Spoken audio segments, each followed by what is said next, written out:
Hello and welcome to achievers academy. ನಾನು ನಿಮ್ಮ ಪ್ರೀತಮ್. ನಾನು ನಿಮ್ಮ ವರುಣ್. ಇವತ್ತಿನ ಕ್ವಿಕ್ ಕರೆಂಟ್ ಅಫೇರ್ಸ್ಗೆ ಸ್ವಾಗತ. ಇವತ್ತಿನ ಸಂಚಿಕೆಯನ್ನ ಪ್ರಾರಂಭ ಮಾಡೋಣ.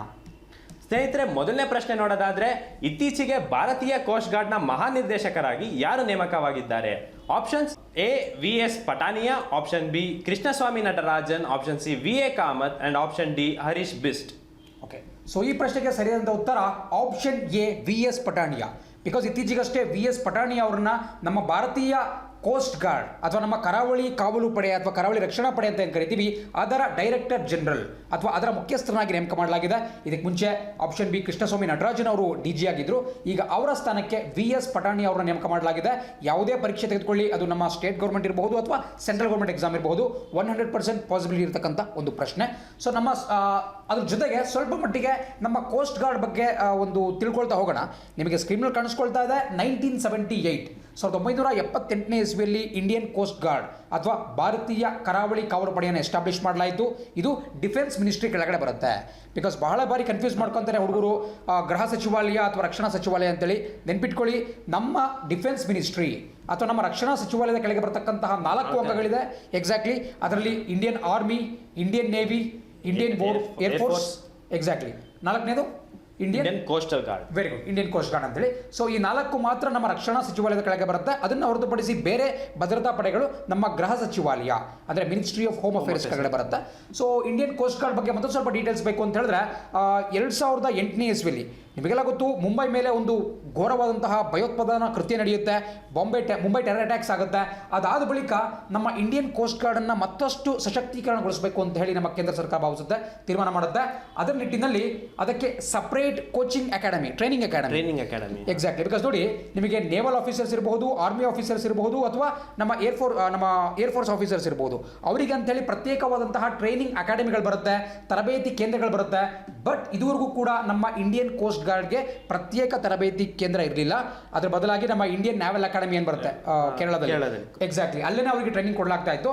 ಬಟ್ ಯಾವಾಗ 2018 ಅಟ್ಯಾಕ್ಸ್ ಆಗುತ್ತೆ, ನಮ್ಮ ಸರ್ಕಾರ ಈ ಕೋಸ್ಟ್ ಗಾರ್ಡ್ನ ಒಂದು ಪ್ರಾಮುಖ್ಯತೆಯನ್ನು ಮನಗಂಡು, ಹಾಗಾಗಿ ನಮ್ಮ ಕರ್ನಾಟಕದಲ್ಲಿ ಹೆಮ್ಮೆಯ ವಿಷಯ ಅಂತ ಹೇಳಿದ್ರೆ ಎಕ್ಸಾಕ್ಟ್ಲಿ, ಅದು ಎಸ್ಪೆಷಲಿ ನಮ್ಮ ಮಂಗಳೂರಿನಲ್ಲಿ ಅಲ್ಲಿ ಒಂದು ಕೆಂಜಾರು ಅಂತ ಒಂದು ಪ್ರದೇಶ ಬರುತ್ತೆ. ಮಂಗಳೂರಿನ ಕೆಂಜಾರು ಅಂತ ಪ್ರದೇಶದಲ್ಲಿ ಇಂಡಿಯನ್ ಕೋಸ್ಟ್ ಗಾರ್ಡ್ ಟ್ರೈನಿಂಗ್ ಅಕಾಡೆಮಿಯನ್ನು ಸ್ಥಾಪನೆ ಮಾಡಲಿಕ್ಕೆ ಕೆಲಸಗಳು ನಡೀತಾ ಇದ್ದಾವೆ. ಸೊ ಅದು ನೀವು ನೆನ್ಪಿಟ್ಕೋಬೇಕಾಗಿರತಕ್ಕಂಥ ಒಂದು ಪ್ರಮುಖ ಅಂಶ. ಆ್ಯಂಡ್ ಜೊತೆಗೆ ಇದನ್ನ ಅಪಾಯಿಂಟ್ ಮಾಡಿದವರು ಯಾರು ಅಂತ ಕೂಡ ನೀವು ಹೇಳ್ಬೋದು. Appointments committee of the cabinet ಅಂತ ಇದೆ, ನೇಮಕಾತಿ ಮಾಡಿದ್ರು. ಎಕ್ಸಾಕ್ಟ್ಲಿ. ಸೊ ಬಿಕಾಸ್ ನಿಮಗೆ ಗೊತ್ತಿರಬೇಕು, ನಮ್ಮ ಸಂಪುಟದ ನೇಮಕಾತಿಗಳ ಮೇಲಿನ ಸಮಿತಿ ಅಂತ ಹೇಳಿರುತ್ತೆ, ಅವರು ಪ್ರಮುಖವಾದಂತಹ ಅಪಾಯಿಂಟ್ಮೆಂಟ್ಸನ್ನು ಮಾಡ್ತಾರೆ. ಅವರ ಅಂಡರ್ಲಿ ಅದು ಪಾಸ್ ಆಗುತ್ತೆ. ಬಿಕಾಸ್ ಡಿ ಜಿ ಅಂತಕ್ಕಂಥದ್ದು ಬಹಳ ಪ್ರಮುಖವಾದಂಥ ಒಂದು ಹುದ್ದೆ. ಸೊ ಕ್ಯಾಬಿನೆಟ್ ಕಮಿಟಿನೇ ಅದನ್ನು ಒಂದು ಹುದ್ದೆಗೆ ಆಯ್ಕೆಯನ್ನು ಮಾಡುತ್ತೆ. ಆ್ಯಂಡ್ ಪ್ರಸಕ್ತವಾಗಿ ನಿಮಗೆಲ್ಲ ಗೊತ್ತು, ಕೇವಲ 2 ಮಾತ್ರ ಸದಸ್ಯರಿದ್ದಾರೆ, ನರೇಂದ್ರ ಮೋದಿ ಮತ್ತು ಅಮಿತ್ ಶಾ. ಎಕ್ಸಾಕ್ಟ್ಲಿ, ನಮ್ಮ ಪ್ರಧಾನಮಂತ್ರಿಗಳು ಮತ್ತು ನಮ್ಮ ಹೋಮ್ ಗೃಹ ಮಂತ್ರಿ ಇದ್ದಾರೆ. ಇನ್ನೊಂದು ಎಕ್ಸ್ಟ್ರಾ ಇನ್ಫಾರ್ಮೇಶನ್ ಆಡ್ ಮಾಡೋದಾದ್ರೆ, ಡಿ ಜಿ ಅನ್ನೋ ರ್ಯಾಂಕ್ ಅಲ್ಲಿ ಯಾವ ರೀತಿ ಇರುತ್ತೆ ಅಂತ ನೋಡ್ಬೋದು. ನಾವು ಇವರು ವಿ ಎಸ್ ಪಟಾನಿಯಾ ಅವರ ಫೋಟೋನ ನೋಡ್ಬೋದು. ಇವರ ರ್ಯಾಂಕ್ ನ ನೋಡೋದಾದ್ರೆ, ಅವರ ರ್ಯಾಂಕ್ ನ ಮೇಲೆ ಒಂದು ಸ್ವಾರ್ಡ್, ಒಂದು ಬೇಟನ್ ಹಾಗೂ 3 ಸ್ಟಾರ್ ಇದೆ. ಹಾಗೆ ಕಾಲರ್ ಹತ್ರ ಗಾರ್ಜೆಟ್ ಪ್ಯಾಚಸ್ ಕೂಡ ಇದೆ. ಇದು ಡಿ ಜಿಯ ರ್ಯಾಂಕ್ ಅನ್ನ ಹೋಲುತ್ತೆ. ಎಕ್ಸಾಕ್ಟ್ಲಿ. ಸೊ ಅದು ಕೂಡ ಪರೀಕ್ಷೆಯಲ್ಲಿ ಪ್ರಶ್ನೆ ಉಂಟಾಗಬಹುದು. ಸೊ ಈಗ ನಾವು 2ನೇ ಪ್ರಶ್ನೆಯತ್ತ ಒಂದು ಗಮನ ಹರಿಸೋಣ. ಸೊ ಪ್ರಶ್ನೆ ಹೇಳುತ್ತೆ, ಇತ್ತೀಚೆಗೆ ಸುದ್ದಿಯಲ್ಲಿದ್ದ ಅಬ್ದುಲ್ಲಾ ಹ್ಯಾಮ್ಡಕ್ ಯಾವ ದೇಶದ ಪ್ರಧಾನಿ ಹುದ್ದೆಗೆ ರಾಜೀನಾಮೆ ನೀಡಿದ್ದಾರೆ? ಸೊ ಅಬ್ದುಲ್ಲಾ ಹ್ಯಾಮ್ಡಕ್ ಅವರು ಇತ್ತೀಚೆಗೆ ರಿಸೈನ್ ಮಾಡಿದ್ರು, ಅವ್ರ ಬಗ್ಗೆ ಕೇಳ್ತಾ ಇದ್ದಾರೆ. ಆಪ್ಷನ್ಸ್ ಈ ರೀತಿ ಇದೆ: option A Sudan, option B Ethiopia, option C Myanmar, option D Israel. ಸ್ನೇಹಿತರೆ, ಇದಕ್ಕೆ ಉತ್ತರ ಬಂದು ಸುಡಾನ್ ಆಗಿರುತ್ತೆ. ಸುಡಾನ್ ದೇಶ ಇವಾಗ ರಾಜಕೀಯ ಬಿಕ್ಕಟ್ಟಿಗೆ ಒಳಗಾಗಿದೆ. ಇದು ಶುರುವಾಗಿದ್ದು ಯಾವಾಗ ಅಂತ ಅಂದ್ರೆ 2019ರಲ್ಲಿ ಒಮರ್ ಅಲ್ ಬಶೀರ್ ಎನ್ನುವ ಒಬ್ಬ ನಿರಂಕುಶ ಅಧಿಕಾರಿ ಪದಚ್ಯುತಗೊಳಿಸ್ತಾರೆ.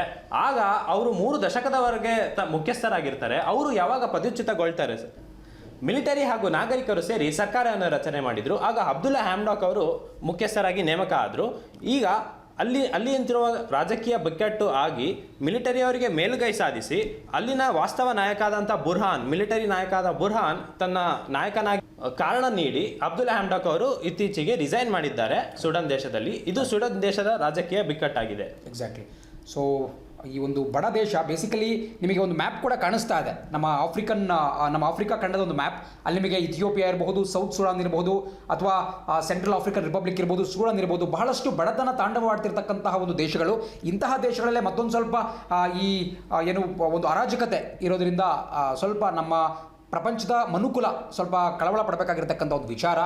ಬಿಕಾಸ್ ನಿಮಗೆಲ್ಲ ಗೊತ್ತು, ಸೂಡನ್ ಅಂತ ಹೇಳಿದ್ರೆ ಅಲ್ಲಿ ಜನಸಾಮಾನ್ಯ ಬಹಳ ಕಷ್ಟದಲ್ಲಿ ಬದುಕ್ತಾ ಇದ್ದಾರೆ. ಸೊ ಅಲ್ಲಿ ಅಬ್ದುಲ್ಲಾ ಹ್ಯಾಮ್ಡಾಕ್ ಅವರಿಗೂ ಮತ್ತು ಅಲ್ಲಿನ ಸೇನೆಗೂ ಬಿಕ್ಕಟ್ಟು ಉಂಟಾಗ್ಬಿಟ್ಟು ಅವರು ರೆಸಿಗ್ನೇಷನ್ ಮಾಡುವಂಥ ಹಂತಕ್ಕೆ ತಲುಪಿದೆ. ಇದರಿಂದ at the end of the day suffer ಮಾಡ್ತಕ್ಕಂತಹದ್ದು ಅಲ್ಲಿನ ಜನಸಾಮಾನ್ಯರು ಮಾತ್ರ. ಸೊ ಹಾಗಾಗಿ ಅಂತಾರಾಷ್ಟ್ರೀಯ ಸಂಸ್ಥೆಗಳು ಇದರ ಕುರಿತಾಗಿ ಸ್ವಲ್ಪ ಗಮನ ಹರಿಸಬೇಕಾಗುತ್ತೆ. ಅದನ್ನು ಹೊರತುಪಡಿಸಿ ನಾವು ಸ್ವಲ್ಪ ಜಿಯೋಗ್ರಫಿಕಲ್ ಪಾಯಿಂಟ್ ಆಫ್ ವ್ಯೂವಿಂದ ನೋಡ್ತಾ ಹೋಗೋದಾದ್ರೆ, ಮ್ಯಾಪ್ ಕಾಣಿಸ್ತಾ ಇದೆ ನಿಮಗೆ, ಅಲ್ಲಿ ರೆಡ್ ಸಿ, ನಾನು ಸ್ವಲ್ಪ ಮಾರ್ಕ್ ಮಾಡಿ ಕೂಡ ತೋರಿಸೋಕೆ ಟ್ರೈ ಮಾಡ್ತೀನಿ. ಸೊ ಈ ಭಾಗದಲ್ಲಿ ಕಾಣಿಸ್ತಾ ಇರತಕ್ಕಂತಹದ್ದು ಕೆಂಪು ಸಮುದ್ರ ಅಂತ ನಾವೇನು ಕರಿತೀವಿ, ರೆಡ್ ಸಿ ಅಂತ ಹೇಳಿ ಅಲ್ವಾ. ಸೊ ಆ ರೆಡ್ ಸಿ ಬಹಳ ಪ್ರಮುಖವಾದಂತಹ ಒಂದು ವ್ಯಾಪಾರ ವಹಿವಾಟು ನಡೀತಕ್ಕಂಥ ಒಂದು ಪ್ರದೇಶ. ಇತ್ತೀಚೆಗೆ ನೋಡಿದ್ರೆ ನೀವೆಲ್ಲ ಲಾಸ್ಟ್ ಇಯರ್ ಏನಾಯ್ತು ಅಂತೇಳಿ, ಎವರ್ ಗಿವನ್ ಅನ್ನುವಂತಹ ಒಂದು ಹಡಗು, ಎಕ್ಸಾಕ್ಟ್ಲಿ ಸುಯೇಜ್ ಕಾಲುವೆಯಲ್ಲಿ ಎವರ್ ಗಿವನ್ ಅನ್ನುವಂಥ ಒಂದು ಹಡಗು ಸೀಲಿಕೊಂಡ್ಬಿಟ್ಟು ಬಹಳಷ್ಟು ಅಡಚಣೆ ಉಂಟಾಗಿತ್ತು ಅಲ್ಲಿನ ಒಂದು ಹಡಗುಗಳ ಒಂದು ಸಾಗಾಟಕ್ಕೆ. ಸೊ ಆ ಒಂದು ಸುಯೇಜ್ ಕಾಲುವೆ ಏನಿದೆ ಅದು ಕನೆಕ್ಟ್ ಮಾಡತಕ್ಕಂತಹದ್ದು ಇದೇ ರೆಡ್ ಸಿಗೆ, ಇದೇ ಕೆಂಪು ಸಮುದ್ರಕ್ಕೆ. ಸೊ ಬಹಳ ಒಂದಷ್ಟು ವಾಣಿಜ್ಯಾತ್ಮಕ ದೃಷ್ಟಿಯಿಂದ ಪ್ರಮುಖವಾಗಿರ್ತಕ್ಕಂಥ ಒಂದು ಸ್ಟ್ರಾಟಜಿಕಲ್ ಲೊಕೇಶನ್ ಅಂತ ಹೇಳಿ ನಾವು ಕರಿಬೇಕಾಗುತ್ತೆ. ಜೊತೆಗೆ ಎಕ್ಸಾಕ್ಟ್ಲಿ ಸೂಡನ್ ಅನ್ನ, ಜೊತೆಗೆ ಈ ಕಾರ್ಟೋಮ್ ಅಂತ ಒಂದು ಪ್ರದೇಶ ಕಾಣಿಸ್ತಾ ಇದೆ, ಅದು ಕೂಡ ಗೊತ್ತಿರಲಿ ನಿಮಗೆ, ಪರೀಕ್ಷೆಯಲ್ಲಿ ಕೇಳುವಂತಹ ಸಾಧ್ಯತೆ ಕೂಡ ಇರುತ್ತೆ. ಕಾರ್ಟೋಮ್ ಅಂತ ಹೇಳಿದ್ರೆ ಸೂಡಾನ್ ದೇಶದ ರಾಜಧಾನಿ, ಕ್ಯಾಪಿಟಲ್ ಸಿಟಿ ಆಫ್ ಸೂಡಾನ್. ಯಾಕಂದ್ರೆ ಬಹಳ ಫೇಮಸ್ ಅಪ್ಪ ಅಂತ ಹೇಳಿದ್ರೆ, ಏನು ಪ್ರಪಂಚದ ಒಂದು ಪ್ರಮುಖ ನದಿಯಾಗಿ ಗುರುತಿಸ್ಕೊಳ್ತಕ್ಕಂತಹ ನೈಲ್ ನದಿ ಇದೆ, ಈಜಿಪ್ಟ್ನ ವರಪ್ರಸಾದ ಅಂತಾನೆ ಕರೆಸ್ಕೊಳ್ಳುತ್ತೆ. ಸೊ ಆ ನೈಲ್ ನದಿಗೆ 2 ನದಿಗಳು ಬಂದು ಸೇರುತ್ತೆ, ಸಂಗಮ ಆಗುತ್ತೆ, ಒಂದು ಬ್ಲೂ ನೈಲ್ ಮತ್ತು ಒಂದು ವೈಟ್ ನೈಲ್. ಆ ಪ್ರದೇಶ ಕಾರ್ಟೋಮ್, ಎಕ್ಸಾಕ್ಟ್ಲಿ ಅದು ಸಂಗಮ ಆಗ್ತಕ್ಕಂಥ ಪ್ರದೇಶವೇ ಕಾರ್ಟೋಮ್. ಸೊ ಹಾಗಾಗಿ ನಿಮಗೆ ವರ್ಲ್ಡ್ ಜಿಯೋಗ್ರಫಿ ಪಾಯಿಂಟ್ ಆಫ್ ವ್ಯೂವಿಂದ ಕೂಡ ಇದು ಪ್ರಮುಖವಾದಂಥ ಒಂದು ಪ್ರದೇಶ ಅಂತ ಕರೆಸ್ಕೊಳ್ಳುತ್ತೆ. ಸೊ ಅದೇ ರೀತಿ ಮುಂದಿನ ಸುದ್ದಿಯತ್ತ ಗಮನ ಹರಿಸೋಣ. ಸೊ ಪ್ರಶ್ನೆ ಹೇಳುತ್ತೆ, ಸುದ್ದಿಯಲ್ಲಿರುವಂತಹ ಹೌತಿ ಝೈದಿ ಜಿಹಾ ಮುಸ್ಲಿಂ ಗುಂಪು ಯಾವ ದೇಶಕ್ಕೆ ಸೇರಿದೆ? ಇದಕ್ಕೆ ಆಪ್ಷನ್ಸ್ ಬಂದ್ಬಿಟ್ಟು, option A Yaman, option B Israel, option C Saudi Arabia, option D Afghanistan. ಇದಕ್ಕೆ ಉತ್ತರ ಬಂದು ಯಮನ್ ಆಗುತ್ತೆ ಸ್ನೇಹಿತರೆ. ಯಮನ್ ಬಂದು ಒಂದು ಸ್ಟ್ರಾಟಜಿಕಲಿ ಇಂಪಾರ್ಟೆಂಟ್ ಲೊಕೇಶನ್. ಇದರಲ್ಲಿ ಬರುವಂತಹ ಹೌತಿ ಝೈದಿ ಶಿಹಾ ಮುಸ್ಲಿಂ ಗುಂಪು ಒಂದು ದಂಗೆಯನ್ನು ಎದ್ದಿದ್ದಾರೆ ಯಮನ್ ದೇಶದಲ್ಲಿ. ಈ ಯಮನ್ ದೇಶದಲ್ಲಿ ದಂಗೆಯನ್ನು ಎದ್ದಿರೋ ಕಾರಣ ಏನು ಅಂತ ಅಂದರೆ, ಈ ಹೌತಿ ಗುಂಪು ಏನಿದೆ ಸರ್, ಅದು 1000 ವರ್ಷದವರೆಗೂ ಆ ಯಮನ್ ಪ್ರದೇಶವನ್ನು ಆಳ್ತಾ ಇತ್ತು. ಅವರು ತಮ್ಮನ್ನು ಇವಾಗ ಕಡೆಗಾಣಿಸ್ತಿದ್ದಾರೆ ಅಂತ ಹೇಳಿಬಿಟ್ಟು ದೇಶದ ಮುಖ್ಯಸ್ಥರಾದಂಥ ಹಡಿ ವಿರುದ್ಧ ದಂಗೆಯನ್ನು ಎದ್ದಿದ್ದಾರೆ. ಈಗ ಇವರಿಗೆ ಕೆಲವು ದೇಶಗಳ ಬೆಂಬಲ ಇದೆ. ಈಗ ಇತ್ತೀಚೆಗೆ ಇದು ಯಾಕೆ ಸುದ್ದಿಯಲ್ಲಿದೆ ಅಂತ ಅಂದರೆ, ಯುನೈಟೆಡ್ ಅರಬ್ ಎಮಿರೇಟ್ಸ್ ಅಥವಾ UAE ದೇಶದ ಹಡಗನ್ನ ಇವರು ವಶಪಡಿಸಿಕೊಂಡಿದ್ದಾರೆ ಯಮನ್ ದೇಶದಲ್ಲಿ. ಹಾಗೆ ಯಮನ್ ದೇಶದಲ್ಲಿ ಇನ್ನು ಪೂರ್ವದ ಭಾಗಕ್ಕೆ ಅಲ್ ಖೈದಾ ಗುಂಪು ಕೂಡ ಇದೆ. ಯಮನ್ ದೇಶ ಕೂಡ ಈಗ ರಾಜಕೀಯ ಬಿಕ್ಕಟ್ಟಲ್ಲಿ ಇದೆ ಅಂತ ಹೇಳ್ಬೋದು. ಇನ್ನು ಇದಕ್ಕೆ ಗಲ್ಫ್ ಆಫ್ ಎಡನ್ ಅಂತ ಬರುತ್ತೆ ಸರ್. ಗಲ್ಫ್ ಆಫ್ ಎಡನ್ ಯಾಕೆ sir important strategically? Okay, very good. So Gulf of Aden ಕೂಡ ಬಹಳ ಪ್ರಮುಖವಾದಂತಹ ಒಂದು ಸ್ಟ್ರಾಟಜಿಕ್ ಲೊಕೇಶನ್. ನಿಮಗೆ ಮತ್ತೊಂದು ಸ್ವಲ್ಪ ಮಾರ್ಕ್ ಮಾಡಿ ತೋರಿಸುವಂಥ ಪ್ರಯತ್ನ ಮಾಡ್ತೀನಿ. ಈ ಭಾಗದಲ್ಲಿ ನಿಮಗೆ ಕಾಣಿಸ್ತಾ ಇದೆ ಬಾಬ್ ಎಲ್ ಮಂದಬ್, ಪ್ರಪಂಚದ ಪ್ರಮುಖ ಚೋಕ್ ಪಾಯಿಂಟ್ಸ್ ಅಂತ ಬರುತ್ತೆ. ಚೋಕ್ ಪಾಯಿಂಟ್ ಅಂದ್ರೆ ಏನು? ಪ್ರಪಂಚದ ವಿವಿಧ ಭಾಗಗಳಲ್ಲಿ ಬಹಳ ಒಂದು ಕಿರಿದಂತಹ ಜಲದಾರಿ ಇರುತ್ತೆ, ಅದನ್ನು ಸ್ಟ್ರೈಟ್ ಅಂತ ಕರಿತೀವಿ, ಕನ್ನಡದಲ್ಲಿ ಜಲಸಂಧಿ ಅಂತ ಕರಿತೀವಿ. ಒಂದು ಪಕ್ಷದಲ್ಲಿ ಆ ಜಲಸಂಧಿಯನ್ನು ನಾವು ಬ್ಲಾಕ್ ಮಾಡಿದ್ವಿ ಅಂತ ಹೇಳಿದ್ರೆ ಅಲ್ಲಿ ಒಂದು ವಾಣಿಜ್ಯಾತ್ಮಕ ಉದ್ದೇಶದಿಂದ ಇರಬಹುದು ಅಥವಾ ಮಿಲಿಟರಿ ಉದ್ದೇಶದಿಂದ ಇರಬಹುದು, ಹಡಗುಗಳ ಒಂದು ಸಂಚಾರಕ್ಕೆ ಸ್ಥಗಿತ ಉಂಟಾಗುತ್ತೆ. ಫಾರ್ ಎಕ್ಸಾಂಪಲ್ ನೀವು ಡಿಫರೆನ್ಸ್ ಹೇಳ್ತೀನಿ, ನಮ್ಮ ಭಾರತ ಮತ್ತು ಶ್ರೀಲಂಕಾ ನಡುವೆ ಇರತಕ್ಕಂತಹ ಪಾಕ್ ಸ್ಟೇಟ್ ಏನಿದೆ, ಪಾಕ್ ಜಲಸಂಧಿ, ಅದನ್ನು ನಾವು ಚೋಕ್ ಪಾಯಿಂಟ್ ಅಂತ ಕರೆಯಲ್ಲ. ಯಾಕಪ್ಪ ಅಂತ ಹೇಳಿದ್ರೆ, ಒಂದು ಪಕ್ಷದಲ್ಲಿ ಭಾರತ ದೇಶವೋ ಅಥವಾ ಇನ್ಯಾವುದೋ ಒಂದು ದೇಶ ಈ ಪಾಕ್ ಜಲಸಂಧಿಯನ್ನ ತಡೆಗಟ್ಟಿದ್ರು ಅಂತ ಹೇಳಿದ್ರೆ, ಅದನ್ನ ಚೋಕ್ ಮಾಡಿದ್ರು ಅಂತ ಹೇಳಿದ್ರೆ, ಈಸಿಯಾಗಿ ನಾವು ಶ್ರೀಲಂಕಾನ ಬೈಪಾಸ್ ಮಾಡಿ ಸುದ್ದಿ ಬರ್ಬೋದು ಪರ್ಫೆಕ್ಟ್ಲಿ. ಸೊ ಹಾಗಾಗಿ ಅದನ್ನು ನಾವು ಚೋಕ್ ಪಾಯಿಂಟ್ ಅಂತ ಕರೆಯಲ್ಲ. ಬಟ್ ಕೆಲವೊಂದು ಚೋಕ್ ಪಾಯಿಂಟ್ಸ್ ಇದೆ. ಆ ಒಂದು ಚೋಕ್ ಪಾಯಿಂಟ್ಸ್ ನಲ್ಲಿ ಈ ಬಾಬ್ ಎಲ್ ಮಂದಬ್ ಅನ್ನುವಂಥ ಪ್ರದೇಶವು ಕೂಡ ಇಂಪಾರ್ಟೆಂಟ್ ಆಗಿ ಬರುತ್ತೆ. ನಾವಾಗಲೇ ಸೂಡನ್ ಇಲ್ಲಿ ಈ ಪ್ರದೇಶದ ಬಗ್ಗೆ ಮಾತಾಡ್ತಾ ಇದ್ವಿ. ಈಗ ಸ್ವಲ್ಪ ಕೆಳಗಡೆ ಭಾಗದಲ್ಲಿ ಬಂದ್ಬಿಟ್ಟು ನಾವು ಯಮನ್ ಬಗ್ಗೆ ಕೂಡ ಮಾತಾಡ್ತಾ ಇರತಕ್ಕಂತಹದ್ದು. ಅದರ ಅಪೋಸಿಟ್ ಭಾಗದಲ್ಲಿ ಸನಾ ಅನ್ನೋದು ಯಮನ್ನ ಕ್ಯಾಪಿಟಲ್ ಆಗಿರುತ್ತೆ. ಸೊ ನಾನು ಆಗಲೇ ಹೇಳ್ದಂಗೆ, ಯಾವುದೇ ಒಂದು ವಸ್ತು ಸಾಮಾನು ಸರಂಜಾಮು ಯುರೋಪ್ನಿಂದ ನಮ್ಮ ಏಷ್ಯಾಗೆ ಬರಬೇಕು ಅಂತ ಹೇಳಿದ್ರೆ ಅದು ಇದೇ ಸುಯೇಜ್ ಕಾಲುವೆಯನ್ನ ಹಾದ್ಬಿಟ್ಟು ಈ ರೆಡ್ ಸಿಯನ್ನ ದಾಟ್ಕೊಂಡು ಅರೇಬಿಯಾ ಸಮುದ್ರಕ್ಕೆ, ಎಕ್ಸಾಕ್ಟ್ಲಿ ಅರೇಬಿಯಾ ಸಮುದ್ರಕ್ಕೆ ಬರುತ್ತೆ. ಅದೇ ರೀತಿ ಈ ಬಾಬೆಲ್ ಮಂಡಬ್ ಅನ್ನುವಂತಹ ಪ್ರದೇಶವನ್ನು ಹಾದ್ಕೊಂಡ್ಬಿಟ್ಟು ಗಲ್ಫ್ ಆಫ್ ಏಡನಿಗೆ ಬಂದು ಅದು ಅರೇಬಿಯನ್ ಸಮುದ್ರಕ್ಕೆ ತೆರೆದುಕೊಳ್ಳುತ್ತೆ. ಸೊ ಹಾಗಾಗಿ ಇದನ್ನ ಪ್ರಮುಖವಾದಂತಹ ಚೋಕ್ ಪಾಯಿಂಟ್ ಅಂತ ಕರಿತೀವಿ. ಸಾಕಷ್ಟು ತೈಲ ಸರಬರಾಜು ಕೂಡ ಇಲ್ಲೇ ಕೂಡ ನಡೆಯೋದ್ರಿಂದ ಇದು ಒನ್ ಆಫ್ ದ ಪ್ರಪಂಚದ ಅತಿ ಜಾಸ್ತಿ ವಹಿವಾಟು ಆಗುವಂತಹ ಒಂದು ಪ್ರದೇಶ ಕೂಡ ಆಗಿರುತ್ತೆ. ಹಾರ್ನ್ ಆಫ್ ಆಫ್ರಿಕಾ ಕೂಡ ನೀವು ಕಾಣಬಹುದು. ಎಕ್ಸಾಕ್ಟ್ಲಿ, ಹಾರ್ನ್ ಆಫ್ ಆಫ್ರಿಕಾ ಈ ಭಾಗದಲ್ಲಿ ಕಾಣಿಸ್ಕೊಳ್ತಾ ಇದೆ. ಆಫ್ರಿಕಾದ ಕೊಂಬು ಅಂತ ಕರಿತೀವಿ, ಒಂದು ಚೂಪಗೆ ಕೊಂಬಿನ ಶೇಪಲ್ಲಿ ಕಾಣಿಸ್ಕೊಳ್ತಾ ಇದೆ. ಇದೆಲ್ಲವೂ ಕೂಡ ನಮಗೆ ಜಿಯೋಗ್ರಫಿ ಪಾಯಿಂಟ್ ಆಫ್ ವ್ಯೂ ಇಂದ ಬಹಳ ಪ್ರಮುಖವಾಗುತ್ತೆ. ಫಿಸಿಕಲ್ ಜಿಯೋಗ್ರಫಿ ಇರಬಹುದು. ಸೊ ಅದೇ ರೀತಿ ಇದನ್ನ ನಾವು ಗಮನಿಸ್ತಾ ಮುಂದಿನ ಪ್ರಶ್ನೆ ಅಂತ ಗಮನ ಹರಿಸೋಣ. ಸ್ನೇಹಿತರೆ, ಮುಂದಿನ ಪ್ರಶ್ನೆ ಏನು ಅಂತ ಅಂದ್ರೆ, ಕೋವಿಡ್-19 ಕಾರಣದಿಂದ ಈ ಕೆಳಗಿನ ಯಾವ ಸಭೆಯನ್ನು ಮುಂದೂಡಲಾಗಿದೆ? ಆಪ್ಷನ್ಸ್ ನಾವು ನೋಡೋದಾದ್ರೆ ಆಪ್ಷನ್ ಎ ಪರಮಾಣು ಶಸ್ತ್ರಾಸ್ತ್ರಗಳ ಪ್ರಸರಣ ರಹಿತ ಒಪ್ಪಂದ, ಆಪ್ಷನ್ ಬಿ ಪ್ಯಾರಿಸ್ ಒಪ್ಪಂದ, ಆಪ್ಷನ್ ಸಿ ಏಷಿಯನ್ ಸಭೆ, ಆಪ್ಷನ್ ಡಿ ಬಿಮ್ಸ್ಟೆಕ್ ಸಭೆ. ಸರ್ ಇದಕ್ಕೆ ಉತ್ತರ ಏನಾಗಿರ್ಬೋದು ಸರ್? ಈ ಒಂದು ಪ್ರಶ್ನೆಗೆ ಸರಿಯಾದ ಉತ್ತರ ಆಪ್ಷನ್ ಎ ಪರಮಾಣು ಶಸ್ತ್ರಾಸ್ತ್ರಗಳ ಪ್ರಸರಣ ರಹಿತ ಒಪ್ಪಂದ ಅಂತ ಹೇಳಿ. ಇದನ್ನ ಪರಮಾಣು ಶಸ್ತ್ರಾಸ್ತ್ರಗಳ ಪ್ರಸರಣ ರಹಿತ ಅಂತ ಹೇಳಿದ್ರೆ ಯಾವುದೋ ತುಂಬ ದೊಡ್ಡ ಕೇಳದೇ ಇರುವಂಥ ಒಂದು ಟ್ರೀಟಿ ಒಪ್ಪಂದ ಅಂತ ನೀವು ಭಾವಿಸ್ತೀರಾ. ಇದನ್ನು ಇಂಗ್ಲೀಷಲ್ಲಿ ಹೇಳಿದ್ರೆ ಬಹಳ ಸಿಂಪಲ್ ಆಗುತ್ತೆ, NPT ಅಂತ ಕರಿತೀವಿ. ಅದನ್ನು ಬಹಳ ಸಿಂಪಲ್ ಆಗಿ ಅದರ ಫುಲ್ ಫಾರ್ಮ್ ಹೇಳ್ಬೋದು, ನಾನ್ ಪ್ರೊಲಿಫರೇಷನ್ ಟ್ರೀಟಿ. ನಾನ್ ಪ್ರೊಲಿಫರೇಷನ್ ಅಂದ್ರೆ ಏನು? ಇಲ್ಲಿ ಕಾಣಿಸ್ತದೆ ಕನ್ನಡದಲ್ಲಿ ಪ್ರಸರಣ ರಹಿತ ಅಂತ ಹೇಳಿ. ಸೊ ಹೆಸರು ಹೇಳೋ ರೀತಿ ಇದು ಪರಮಾಣು ಉತ್ಪನ್ನಗಳು ಅಂದರೆ ಪರಮಾಣು ಆಯುಧಗಳಿರಬಹುದು ಅಥವಾ ಒಂದು ಟೆಕ್ನಾಲಜಿ ಇರಬಹುದು, ಅದು ಪ್ರಪಂಚದ ಬೇರೆ ಬೇರೆ ದೇಶಕ್ಕೆ ಸ್ಪ್ರೆಡ್ ಆಗಬಾರ್ದು ಅಂತ ಹೇಳಿ ಈ ಒಂದು ಒಪ್ಪಂದವನ್ನು ಮಾಡ್ಕೊಳ್ಳಲಾಗಿದೆ. ಇದು 1970ನೇ ಇಸ್ವಿ 1970 ಇದು ಫೋರ್ಸಿಗೆ ಬಂದಿದೆ. ಅಂದಿನಿಂದ ಇದು ನಮ್ಮ ಪ್ರಪಂಚಾದ್ಯಂತ ಜಾರಿಯಲ್ಲಿದೆ. ಸಿಕ್ಕಾಪಟ್ಟೆ ಕಂಟ್ರಿಗಳು ಇದಕ್ಕೆ ಸೈನ್ ಹಾಕಿದ್ದಾವೆ. ಸುಮಾರು 191 ದೇಶಗಳು. ಅದನ್ನು ಬರೆದ್ಬಿಟ್ಟು ತೋರಿಸ್ಬೇಕಾಗತ್ತೆ ನಿಮಗೆ. ಬಿಕಾಸ್ ಯೂಶ್ವಲಾಗೆ ಈ ಅಂತಾರಾಷ್ಟ್ರೀಯ ಒಪ್ಪಂದಕ್ಕೆ ಇಷ್ಟು ಮಟ್ಟಿಗಿನ ಒಂದು ದೊಡ್ಡ ಒಂದು ಸಂಖ್ಯೆ ಒಪ್ಪಂದ ಸಹಿ ಹಾಕಿರೋದಿಲ್ಲ. ಎಕ್ಸಾಕ್ಟ್ಲಿ. ಬಟ್ ಇದಕ್ಕೆ 191 ದೇಶಗಳು ಅಕ್ರಾಸ್ ದಿ ವರ್ಲ್ಡ್ ಒಂದು ಸಹಿಯನ್ನು ಹಾಕಿದ್ದಾವೆ. ಬಟ್ ಅನ್ಫಾರ್ಚುನೇಟ್ಲಿ ಭಾರತ ಇದಕ್ಕೆ ಸಹಿಯನ್ನು ಹಾಕಿಲ್ಲ. ಸಹಿಯನ್ನು ಹಾಕದೇ ಇರೋಕ್ಕೆ ನಮ್ಮದೇ ಓನ್ ರೀಸನ್ಸ್ ಇದ್ದಾವೆ, ನಮ್ಮದೇ ಓನ್ ಆಗಿರ್ತಕ್ಕಂಥ ಕಾರಣಗಳಿದ್ದಾವೆ. ಪ್ರಪಂಚದ ಪ್ರಮುಖ 4 ದೇಶಗಳು ಯಾವುವು ಈ ಪರಮಾಣು ಶಸ್ತ್ರಾಸ್ತ್ರಗಳ ಪ್ರಸರಣ ರಹಿತ ಒಪ್ಪಂದಕ್ಕೆ ಸಹಿ ಹಾಕಿಲ್ಲಪ್ಪ ಅಂತ ಹೇಳಿದ್ರೆ, ಒಂದು ನಮ್ಮ ಭಾರತ ದೇಶ, ಅದಾದ್ಮೇಲೆ ಪಾಕಿಸ್ತಾನ್ ಬರುತ್ತೆ, ಅದಾದ್ಮೇಲೆ ಇಸ್ರೇಲ್ ಬರುತ್ತೆ, ಜೊತೆಗೆ ಸೌತ್ ಸುಡಾನ್. ಎಕ್ಸಾಕ್ಟ್ಲಿ 2011ನೇ ಇಸ್ವಿಯಲ್ಲಿ ಉದಯಿಸಿದಂತಹ ಸೌತ್ ಸುಡಾನ್ ಬಹಳ ಒಂದು ಕಿರಿಯ ದೇಶ, ಅದು ಅವರು ಕೂಡ ಇದಕ್ಕೆ ಸಹಿಯನ್ನು ಹಾಕಿಲ್ಲ. ಸೊ ಯಾಕಪ್ಪ ಅಂತ ಹೇಳಿದ್ರೆ, ಬಿಕಾಸ್ ಹೆಸರು ಹೇಳೋ ರೀತಿ ಈ ನಾನ್ ಪ್ರೊಲಿಫರೇಷನ್ ಟ್ರೀಟಿಗೆ ಸೈನ್ ಹಾಕಿದ್ರಿ ಅಂತ ಹೇಳಿದ್ರೆ ನೀವು ಈ ಶಸ್ತ್ರಾಸ್ತ್ರಗಳನ್ನು ಅಂದರೆ ಎಸ್ಪೆಷಲಿ ನ್ಯೂಕ್ಲಿಯರ್ ವೆಪನ್ಸನ್ನು ಅದು ಹೊಂದೋದಿರ್ಬೋದು, ಅದನ್ನು ಪರ್ಚೇಸ್ ಮಾಡೋದಿರ್ಬೋದು, ಸೇಲ್ ಮಾಡೋದಿರ್ಬೋದು, ಇವೆಲ್ಲದರ ಮೇಲೆ ಟೆಕ್ನಾಲಜಿ ಕೂಡ ಇರ್ಬೋದು. ಎಕ್ಸಾಕ್ಟ್ಲಿ ಶೇರ್ ಮಾಡೋ ಹಾಗಿಲ್ಲ. ಡೆಫಿನೆಟ್ಲಿ. ಸೊ ಟೆಕ್ನಾಲಜಿ ಟ್ರಾನ್ಸ್ಫರ್ ಮೇಲೆ ಕೂಡ ಸ್ವಲ್ಪ ಕಡಿವಾಣ ಬೀಳುತ್ತೆ. ಸೊ ಇದೆಲ್ಲ ಭಾರತದಂತಹ ದೇಶಗಳಿಗೆ ಏರಿಸುಮುರುಸಾಗಿದೆ. ಬಿಕಾಸ್ ನಾವಿನ್ನೂ ಕೂಡ ಈ ಒಂದು ಅಂಬೆಗಾಲನ್ನ ಇಡ್ತಾ ಇದ್ದೇವೆ ಈ ಪರಮಾಣು ಕ್ಷೇತ್ರದಲ್ಲಿ. ಸೊ ಹಾಗಾಗಿ ನಾವು ಇದಕ್ಕೆ ಸಹಿಯನ್ನು ಹಾಕಿಲ್ಲ. ಆ್ಯಂಡ್ ಇದು ಮತ್ತಷ್ಟು ದೊಡ್ಡ ಒಂದು ವಿವಾದಕ್ಕೂ ಕೂಡ ಕಾರಣ ಆಗಿದ್ದು. ಬಿಕಾಸ್ ಭಾರತ ದೇಶ nuclear supplier groups exactly NSG ಅಂತೇಳಿ ನ್ಯೂಕ್ಲಿಯರ್ ಸಪ್ಲೈಯರ್ಸ್ ಗ್ರೂಪ್ ಅಂತ ಬರುತ್ತೆ. ಅಂದರೆ ಪರಮಾಣು ಪೂರೈಕೆದಾರರ ಒಂದು ಸಂಘಟನೆ ಅಂತ ಕರಿಬಹುದು, ಗುಂಪು ಅಂತ ಕರಿಬಹುದು. ಆ ಗುಂಪಿನ ಸದಸ್ಯ ಆಗಲಿಕ್ಕೆ ಬಹಳಷ್ಟು ಪ್ರಯತ್ನವನ್ನು ಪಡ್ತಾ ಇದೆ.